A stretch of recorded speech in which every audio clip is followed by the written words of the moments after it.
Well, when people remember the legacy of Dr. Martin Luther King Jr., many focus rightly on the March on Washington and efforts in southern states like Alabama and Mississippi. But it was actually an incident in New Jersey that may have marked the beginning of King's civil rights work. Brian Donahue has the story as part of News 12 New Jersey's coverage of Black History Month. You know, I come up these steps and I think about Dr. King, and Walter McCall right on these steps here. Pastor Amir Khan stands on the steps of the dilapidated Camden home that the Reverend Martin Luther King Jr. listed as his address in police reports from one of the most seminal yet nearly forgotten moments of his civil rights career. On June 12, 1950, King, then a student at Crozer Theological Seminary in Pennsylvania, and fellow seminarian Walter McCall and their two dates, Pearl Smith, a Philadelphia police officer, and Doris Wilson, sat down inside Mary's Cafe, a restaurant in Maple Shade, just outside Camden. The owner, Ernest Nichols, refused to serve the four black customers, then grabbed a revolver from behind the bar, went to the front doorway, and shot several shots into the air outside. With the help of New Jersey NAACP President Ulysses Wiggins, King and the others filed a police report, pressuring prosecutors to employ the state's 1945 anti-discrimination law, the first of its kind in the country.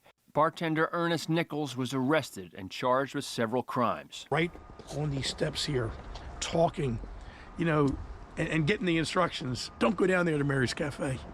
And right here on these steps is when Martin looks right back with boldness and authority and says that's the reason why we should go there, so we can go anywhere.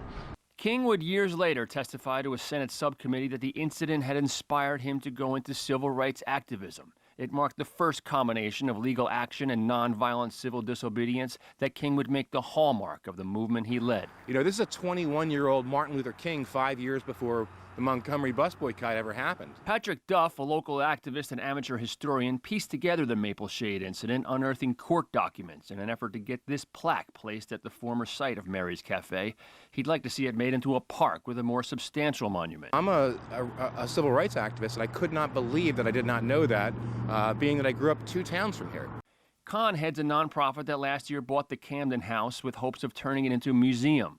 Last year, the state turned down an application for historic site designation, but both Duff and Khan say they'll keep trying, making sure these two places can continue to tell a story that had almost disappeared from history. And now here we are in 2022, and we can go anywhere because of what took place here, June 11th, 1950. Brian Donahue, News 12, New Jersey.